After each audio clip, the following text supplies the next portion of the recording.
Hey guys, it's Neomis here. I just not too long finishing the Arsenal Burnley game, and what a brilliant game I do have to say. Lots of little hiccups along the way, but a really good, solid performance from the boys. And I thought there were certain things, that I did want to say. And before I really go into who started the game, I just want to single out one player, particularly who I thought was magnificent, and that's Dani Ceballos. Absolutely brilliant game that he had, and two assists throughout this game. Definite man of the match. Just his way of playing in what we play was a 4-2-3-1, playing in that Mesut Ozil role. He did exactly what we wanted in this game, exactly what Mesut Ozil should be doing on a consistent basis, and really happy to see him play so well in a game against Burnley. You could see his match fitness is I would say almost at 100%, if not that. Yeah, the Celebos was quality Timo. And I really was impressed by Dani Ceballos. When we first signed him, I knew he was going to be good, but today he really just showed like what all the hype around Dani Ceballos was all about. But let's kind of look into the formation which like Arsenal played a 4-2-3-1. We saw introduction of David Luiz for the Arsenal, Socrates in defense with Maitland-Niles at right back. We got Monreal at left back with Guendouzi and Willock in the first half in central midfield, and then Aubameyang on the right with Nelson on the left. Obviously, Ceballos there just behind Lacazette. So overall, I thought very good again in this game. It looks like he's getting a little bit more comfortable playing at right back. So I know I've given lots of criticism to him at right back. I still think that his best position is central midfield, but again, good solid performance by him. And hopefully the next game against Liverpool, did overall okay. But I do have to say, particularly with David Luiz, the first goal that he scored was his fault a bit. He tracked back initially to try to deal with the first challenge, but what he should have done was dropped back a little bit more so that I think it was Barnes. So Barnes didn't manage to get the second ball that led to the goal. But then you got asked, where was Monreal for that position? And it really had to take Guendouzi to try to come back and try to deal with that. So that's kind of the really only fault with David Luiz that I would have. But I still think overall he did play pretty well. Near the end of the game, Emery dropped into more of a three at the back, and I thought he did pretty well in that position. So yeah, good kind of debut for David Luiz. Monreal could have improved, but I thought overall he did well.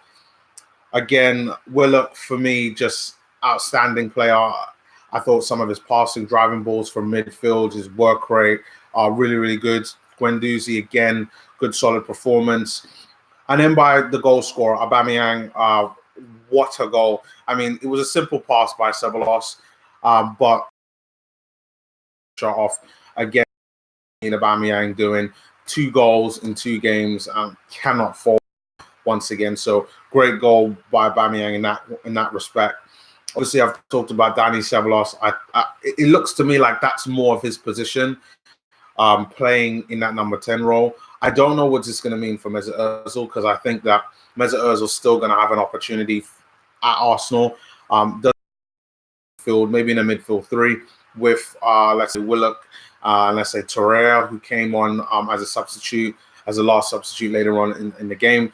I think there could be an opportunity there, but it's Ceballos Ozil conundrum / Mkhitaryan is a bit of an issue, but it's a good one for us to have, and I think it should just be done based on who's done well in previous games.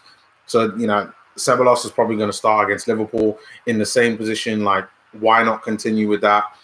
Hopefully, Mesut Ozil will be back for the next game. I heard he was feeling ill, or I like to previously call it ill. So it's one of these situations where who knows with Mesut Ozil. Let's see what happens over the next couple of weeks. But I think it's a good thing for what Arsenal have right now. I love the depth in the squad that we have, and really just really excited about what this season's going to have going. Then on the left, Reece Nelson, didn't think that he had a really impactful game. Probably was one of the poorer ones on the pitch. I mean, if I had to give him a rating out of 10, I'd probably give him like a 5. Not to say that he was that bad, but just was, we needed more. And that's why I think that not just to deal with actually getting him up to match fitness, but just to provide more of an impact. And that's why I think Pepe was brought on the pitch at halftime, and Aubameyang was moved out to the left, whilst Pepe was put more so on the right. But again, I think a decent game for Reece Nelson. And then finally, kind of Lacazette, again, coming back from his little injury, I think scored a brilliant goal. If you watch the highlights, he holds off 2 guys are holding him arm by arm. He still manages to hold the ball up, turn, and then just takes it past one other defender and through the goalkeeper's legs. And I thought it was an actual clever goal. Some of the commentary around Lacazette's goal was just really impressive by Lacazette.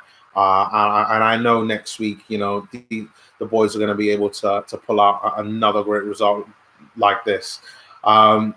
Finally, Lucas Torreira did manage to get on the pitch. Didn't do that much just because of kind of time. And I think it was the last 15 or 20 minutes of the game that he managed to get on the pitch. But overall, I think I was a bit far off from my predictions. I predicted this game was going to be 3-2, so probably giving a little bit more credit to both sides. I thought there was going to be more goals, but I think the closest one was might have been by you, Timo, saying that it was going to be 3-1. So I think that was probably the closest in terms of Burnley and their ability, but still want to see more goals from the Arsenal. I still think that there's more. I think that front three and Pepe and Aubameyang still need time to really click. So let's see what happens over time. The next game against Liverpool will be a tough one, and we're definitely going to need more goals. I appreciate, 2-1 good solid performance, but we need to be showing up. We need to scare the shit out of their defense, and I think that the front three that we have in Aubameyang, Lacazette, and Pepe are big enough and have enough quality enough to be able to do that. Let's see what happens. I'm going to be putting out my preview video for that sometime over the next up and coming week. So stay tuned for that. But guys, thank you for watching this video today. Timo, thank you for joining me for this other video. Arsenal Nation, thank you for joining the video if you're still there. And I will, I see Adrian has recovered from his knock. I reckon he's worth a goal or two. Yeah, that's another thing. That's something I was going to talk about in my preview. I think if they had Alisson in there, it was going to be like a real. I think that's when it was going to be tough, where I could have seen Arsenal probably losing that game. But against Adrian, there's no reason why we can't get a win there in the next game. But yeah, it's one of those where it's going to be a good game.